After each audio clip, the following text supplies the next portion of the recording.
Selamat datang di channel saya Serangga Gatal. Jangan lupa di subrek, like and share. Mimin doakan semoga kita sehat semua. Oke, kita mulai. Jimat pembakaran misterius tergantung di depan Anda. Dong Guofeng sepertinya menutup mata dan tetap diam. Tidak diragukan lagi, pemimpin generasi muda keluarga Dongguo telah menderita terlalu keras. Ketika semua orang melihat ini, mereka semua menghela nafas. Dalam pertempuran ini, klan Dongguo kalah telak. Pertama, Dong Guofeng, monster surgawi peringkat ke-7 dalam daftar bintang, benar-benar dikalahkan oleh Su Yi dalam pertarungan 1 lawan 1. Mengikuti, 7 tokoh besar klan Dongguo, yang dipimpin oleh Dongguo Hai, disapu oleh Su Yi dengan 1 pedang.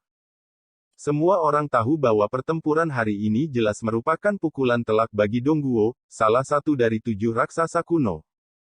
Gadis di hati, ayo pergi. Dalam suasana yang menyedihkan dan sunyi, Su Yi tampak baik-baik saja, tersenyum dan melambai kepada Wen Xinzhao dan yang lainnya. Bagus. Wen Xinzhao setuju. Segera, dia pergi bersama Han Yanzhen, Qing Ya, dan Su Yi. Dari awal hingga akhir, tidak ada yang berani menghentikannya, apakah itu kepala sekolah kuil Yuntian Yu Jiushen dan yang lainnya, atau para ahli klan Dongguo yang dipimpin oleh Dong Guofeng. Para dewa ada di sana, tapi aku tidak tahu. Juru tulis Parubaya yang telah melakukan perjalanan dengan Su Yi sampai ke kuil Yuntian tidak bisa menahan diri untuk tidak bergumam. Anak laki-laki dan perempuan di sekitarnya semua tercengang. Mereka dulunya penuh dengan kerinduan, berpikir bahwa selama mereka bisa memasuki kuil Yuntian untuk berkultivasi, mereka bisa melompati gerbang naga dan mengubah lintasan hidup mereka di jalan kultivasi. Anda dapat menyaksikan adegan sebelumnya. Mereka tiba-tiba menemukan hal yang kejam, sekuat istana surgawi Yuntian, dan di depan klan Dongguo, itu hanya kekuatan bawahan pada belas kasihan. Sebagai salah satu dari 7 raksasa kuno saat ini, klan Dongguo tidak benar-benar menutupi langit dengan 1 tangan, dan tidak ada yang berani memprovokasi. Karena baru hari ini, seorang pemuda seperti peri di langit membunuh darah kuat klan Dongguo ke sungai. Maaf. Yu Jiu benar-benar menghela nafas. Tokoh-tokoh besar di kuil Yuntian semuanya terlihat rumit. Peristiwa hari ini bisa saja berakhir ketika Dong Guofeng dikalahkan. Dendam antara Su Yi dan Dongguo hanya bisa terjadi antara Dong Guofeng dan Su Yi. Tapi penampilan Dong Guohai dan yang lainnya menghancurkan segalanya. Pada akhirnya, Dong Guohai dan yang lainnya membayar harga dengan nyawa mereka, apa ini yang tidak disebut dosa? Pada saat ini, Dong Guofeng tampaknya telah pulih, dan dia bahkan tidak menerima jimat pembakaran misterius itu. Dia sendirian dan berjalan menuju kejauhan. Tuan muda, mau kemana? Seorang pria kuat Dongguo tidak bisa tidak bertanya. Dong Guofeng mengabaikannya. Rambutnya acak-acakan, pakaiannya yang sobek sudah lama basah oleh darah, dan bekas luka di tubuhnya yang kurus belum juga sembuh. Dalam duel sebelumnya, dia terlalu terluka. Tetapi saat ini, dia sepertinya tidak peduli sama sekali, berjalan sendirian di dunia. Sosok penyendiri menambahkan rasa suram dan kesepian. Saat matahari terbenam, sosok Dong Guofeng hanyut dan menghilang ke dunia yang luas. Melihat ini, semua orang merasa sedih. 17 Februari. Di depan kuil Yuntian, Su Yi mengalahkan Dong Guofeng, pemimpin generasi muda klan Dongguo, memenggal Dong Guohai dan 7 pembudidaya hebat lainnya di fase roh, dan membawa Wen Xinzhao dan beberapa lainnya pergi. Dapat diperkirakan bahwa ketika berita ini menyebar, dunia pasti akan berguncang, dan akan ada kegemparan di Daxia. Seberapa besar dampak pertempuran ini? Su Yi tidak peduli dengan kebisingan dan kekacauan. Dia datang ke kuil Yuntian hanya untuk menjemput Wen Xinzhao. Namun, dia sangat menghargai Dong Guofeng. Bahkan jika mereka saling bertentangan, ini tidak mencegah Su Yi mengenali keterampilan kendo Dong Guofeng. Kekuatan pedang, niat pedang, dan kultivasi, bagaimanapun, tidak dapat dibandingkan dengan hati pedang sekuat besi, dan itu adalah orang dengan bakat tidak peduli seberapa tumpulnya itu. Selama ada hati pedang seperti itu, di jalur pedang ini itu akan semakin jauh. Inilah yang disebut sebagai setetes batu, kesuksesan jangka panjang. Tentu saja, tidak peduli seberapa tinggi atau rendah bakat seseorang, seberapa kuat atau lemah bakat seseorang, mampu bekerja di jalan dan tidak pernah menyerah adalah semacam disposisi yang sulit dimiliki orang biasa. Di sebuah kuil Tao bobrok yang ditinggalkan di hutan belantara, api unggun mengamuk, Su Yi berbaring malas di kursi rotan, kepalanya bersandar pada lengannya, dan tubuhnya longgar. Orang-orang Wen Xinzhao, King Ya dan Han Yan yang sebenarnya duduk di satu sisi, atau mereka cerah dan cantik, atau murni dan polos, atau tenang dan cantik. Kali ini Dong Guofeng telah terpukul keras, dan suasana hatinya juga terpengaruh. Jika dia bisa keluar, suasana hatinya pasti akan membaik. Su Yi mengatakan ini, mengulurkan tangan dan mengeluarkan kendi, dan menyesapnya. King Ya bertanya dengan rasa ingin tahu, "Saudara Su Yi, Anda mengatakan bahwa di jalan, kerja keras lebih penting, atau bakat lebih penting?" Su Yi tersenyum dan berkata, "Bagi sebagian besar biksu di dunia, ini bukan waktunya untuk memperjuangkan bakat. Ketika Anda benar-benar ingin memperjuangkan bakat, itu berarti kultivasi Anda sendiri mengalami hambatan. Belum lagi, tidak pernah ada kekurangan keberuntungan, kesempatan dan nasib di dunia ini, dan tidak ada kekurangan obat dan kekuatan magis yang dapat mengubah bakat seorang biksu, dan semua ini tidak dapat dipisahkan dari upaya sendiri untuk mencari." Mendengar kata-kata ini, Wen Xinzhao dan Han Yan Zhenren tersentuh. King Ya berkata dengan tegas, "Saya mengerti, di jalan kultivasi, selama Anda bekerja keras, Anda akan memiliki kesempatan untuk mengubah segalanya. Adapun bakat, tidak peduli seberapa buruk langit, jika Anda tidak bekerja keras, itu akan sia-sia." Su Yi mengangguk dan berkata, "Iya." Dapat dilihat bahwa meskipun dia adalah musuh, kakak Su sangat menghargai Dong Guofeng itu. Wen Xinzhao mengerutkan bibirnya dan tersenyum. Su Yi berkata dengan santai, "Dibandingkan dengan dia, aku lebih menghargai pemahamanmu tentang Kendo. Omong-omong, itu mengingatkanku pada satu hal. Di masa lalu, ada dua biksu tua yang memainkan permainan. Seseorang berkata bahwa Bodhi tidak memiliki pohon, dan cermin bukanlah panggung. Menurutmu siapa yang terbaik?" Berbicara tentang ini, Su Yi memandang Wen Xinzhao. King Ya menyela, "Itu pasti yang kedua." Shen Yan juga mengangguk. Wen Xinzhao ragu-ragu sejenak, dan berkata, "Jika ini tentang pemahaman, tentu saja yang kedua adalah yang tertinggi, tetapi jika itu adalah praktik, maka yang pertama adalah yang tertinggi." Su Yi tersenyum dan berkata, "Kamu mengerti itu tidak salah, dua kalimat ini memiliki banyak pandangan berbeda dalam agama Buddha.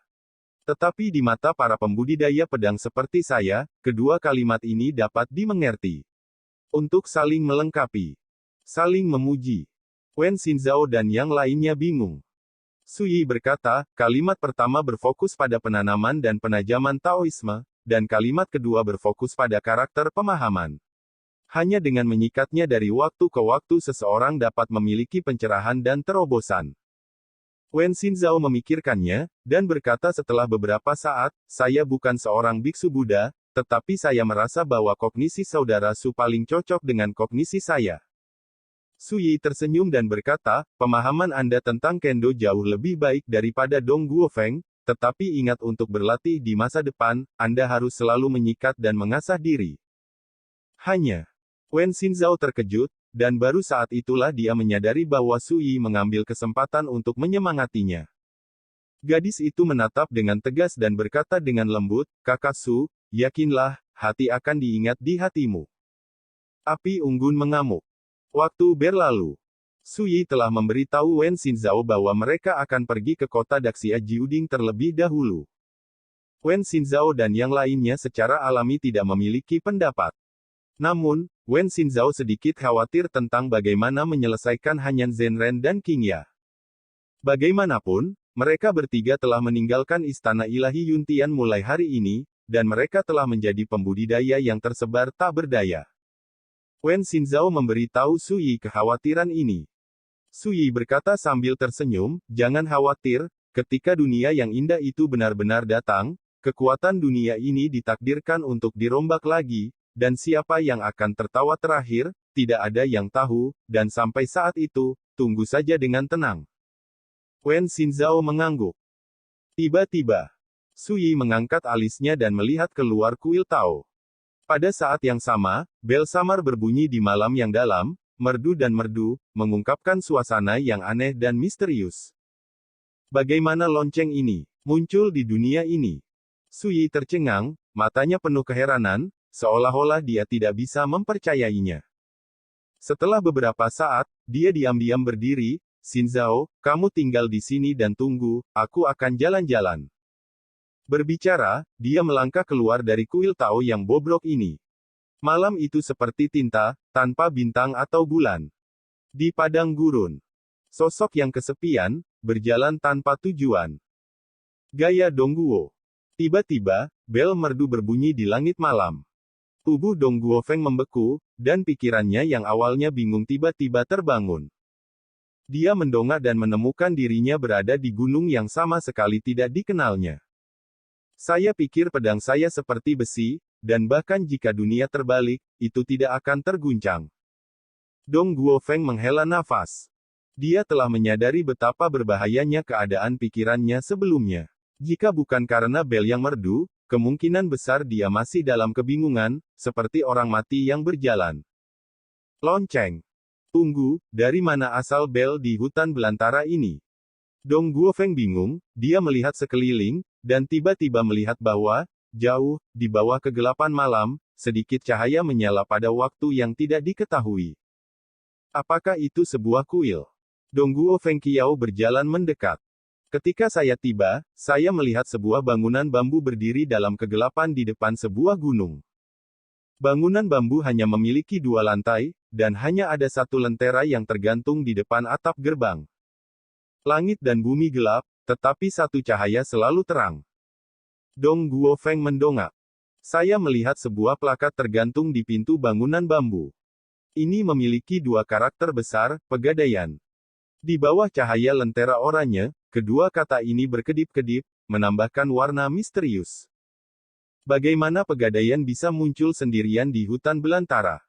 Dong Guofeng menyadari bahwa ada sesuatu yang salah, tetapi dia tidak bisa menahan rasa ingin tahu di hatinya. Ingin masuk dan mencari tahu. Sesaat hening. Dong Guofeng menekan rasa ingin tahunya dan berbalik untuk pergi. Dia terluka parah, dan jika terjadi kecelakaan, sangat mudah untuk mengalami kecelakaan. Tapi hanya beberapa langkah lagi, bel aneh itu berbunyi lagi. Dongguo tertegun dan berbalik tiba-tiba. Lonceng itu datang dari pegadaian misterius tidak jauh. Pada saat ini, pintu tertutup dari bangunan bambu terbuka dari dalam, memperlihatkan sebuah sosok. Ini adalah pria tua pendek, berpakaian seperti pengusaha, dengan kumis, topi bundar hitam kecil, dan tangannya diselipkan ke lengan bajunya. Di bawah lampu oranye di atap, Anda dapat dengan jelas melihat lelaki tua kecil itu tersenyum dan ramah. Tamu, pegadaian Xiao Lao sudah lama tutup. Jarang bertemu seorang pembudidaya pedang seperti tamu malam ini. Silakan masuk ke rumah untuk mengobrol. Berbicara, dia mengepalkan tinjunya sedikit dan membuat isyarat undangan. Dong Guofeng ragu-ragu sejenak, lalu berkata, berani meminta bel itu, tetapi itu berasal dari tangan para senior. Sebelumnya, lonceng aneh itulah yang membuatnya terbangun dari kebingungannya. Dapat dikatakan bahwa jika ini menyelamatkan salah satu kenshinnya. Pria tua kecil itu tersenyum hangat dan berkata, senior tidak berani, tamu itu bisa memanggil si tua kecil, Cao Feng tua. Cao Feng adalah gelar untuk pemilik pegadaian. Tidak ada keraguan bahwa lelaki tua kecil itu adalah pemilik pegadaian misterius ini. Adapun bel ini, tidak dikendalikan oleh Xiao Lao. Setiap kali merasakan tamu yang memenuhi syarat untuk memasuki pegadaian ini, ia akan mengambil inisiatif untuk membunyikan dan mengundang tamu untuk datang. Pria tua kecil yang menyebut dirinya, Lao Cao Feng, memiliki mata yang penuh arti dan berkata, bahkan lelaki tua itu tidak pernah berpikir bahwa setelah bertahun-tahun, dia akan bertemu dengan tamu yang memenuhi syarat seperti ini di benua Changqing ini. Memasuki pegadaian, Jian Xiu. Kata perbaikan pedang keluar dari mulutnya, menambah rasa aneh. Dong Guofeng berkata dengan ekspresi bergerak, senior berarti hanya mereka yang dipilih oleh bel yang akan memiliki kesempatan untuk memasuki pegadaian ini. Lao Cao Feng mengangguk sambil tersenyum, dia tidak mengoreksi gelar Dong Guofeng untuk dirinya sendiri, dan berkata, tamu, tolong.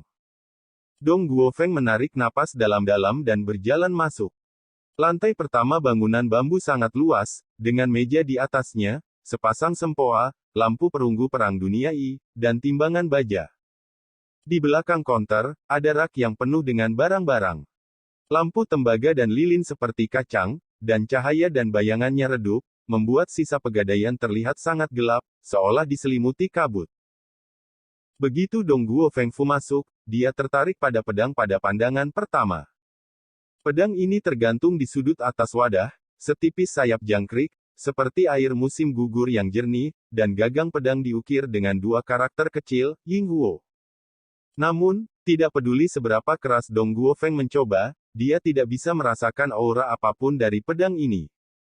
Pedang ini digadaikan oleh Kaisar Pedang Suanyo Ujian sejak lama, lebih dari 10.000 tahun yang lalu. Pedang ini dimiliki oleh pegadaian ini dan dapat ditukarkan oleh pelanggan.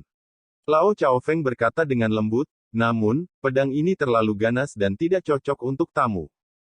Dong Guofeng terkejut, dan ditinggalkan oleh seorang kaisar pedang di ranah Suanyo Ujing. Kaisar pedang mana yang mau memperkosa pedangnya? Menghentikan pikirannya, Dong Guofeng mengalihkan pandangannya, dan melihat semua jenis harta di rak, seperti dao, anjing laut, akuarium, penggaris batu giok, kuali, del. Selain itu, ada hal-hal aneh lainnya, seperti jepit rambut, liontin batu giok, rambut, kulit binatang, tulang dan sebagainya. Apapun jenis bendanya, mereka diselimuti oleh kekuatan tak kasat mata, yang hanya bisa dilihat, tapi tidak bisa merasakan nafas dari benda-benda itu. Dan ketika dia melihat ada potongan tangan yang dipajang di rak, Dong Guofeng mau tidak mau tercengang. Tangan yang terputus ini ramping dan jernih, dengan jari-jari putih dan ramping. Melihatnya saja sudah luar biasa. Ini tidak diragukan lagi tangan seorang wanita. Senior, tangan ini. Dong Guofeng mau tidak mau bertanya. Lao Chao berkata dengan nada santai, ini adalah tangan kiri yang digadaikan oleh seorang kaisar wanita, hanya untuk memberikan obat ajaib kepada pria yang dicintainya untuk menghidupkannya kembali. Seorang ratu. Hati Dong Guofeng bergetar, dan dia bertanya tanpa sadar, senior, apakah barang-barang di rak ini semuanya ditinggalkan oleh kaisar? Lao Chaofeng menggelengkan kepalanya dan berkata, tidak, sejak dahulu kala, para tamu yang dapat diundang oleh Bel adalah kaisar dan prajurit biasa yang baru saja mulai berlatih, tidak peduli apa asal mereka, kelompok etnis apa, jenis apa.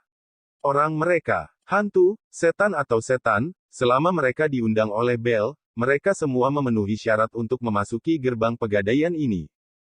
Jadi, Dong Guofeng bergumam pada dirinya sendiri, tetapi dia tidak bisa tenang untuk waktu yang lama. Pegadaian macam apa yang begitu luar biasa?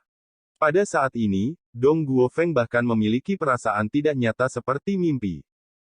Tamu, menurut aturan pegadaian, tamu bisa menanyakan kebutuhan apa saja saat memasuki pintu. Selama pegadaian kita bisa, mereka akan puas. Lao Chao menekankan jarinya pada sempoa di konter dan berkata sambil tersenyum, tentu saja, premisnya adalah bahwa para tamu harus membayar harga yang sama, yang merupakan arti dari apa yang disebut pion. Dong Guofeng tidak bisa tidak terkejut, dan dengan serius berkata, jika saya ingin menjadi kaisar, dapatkah pegadaian Anda membantu saya mencapainya? Old Chaofeng berkata sambil tersenyum, iya. Dia menunjuk ke timbangan baja di konter dan berkata, tamu hanya perlu meletakkan tangannya di timbangan untuk mendapatkan persetujuannya, dan tamu akan mengambil apa yang dia lihat dan menyedotnya. Lao Zi akan menyerahkannya. Metode menjadi kaisar bagi para tamu. Dong Guofeng tidak bisa menahan diri untuk tidak terkejut. Dia baru saja membuat permintaan yang keterlaluan untuk diuji, tetapi dia tidak pernah berpikir bahwa pihak lain benar-benar bisa melakukannya. Lalu, bagaimana jika aku menginginkan pedang itu? Dong Guofeng melihat pedang Ying Huo yang tergantung di rak. Lao Chaofeng tersenyum dan berkata, ini metode yang sama, selama Anda mendapatkan persetujuan dari baja ini dan memperkosanya, Anda bisa. Dong Guofeng akhirnya menemukan rasanya, dengan kata lain, jika pabrik baja ini tidak setuju, saya tidak bisa mendapatkan apa yang saya inginkan. Lao Chaofeng berkata dengan penuh arti, tamu, terkadang ketika ada terlalu banyak pilihan, Anda tidak tahu apa yang sebenarnya Anda inginkan, dan timbangan baja ini dapat membantu Anda mengetahuinya.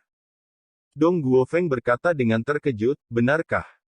Lao Chao Feng berkata sambil tersenyum, orang tua muda tidak tertipu, para tamu akan tahu setelah mencoba.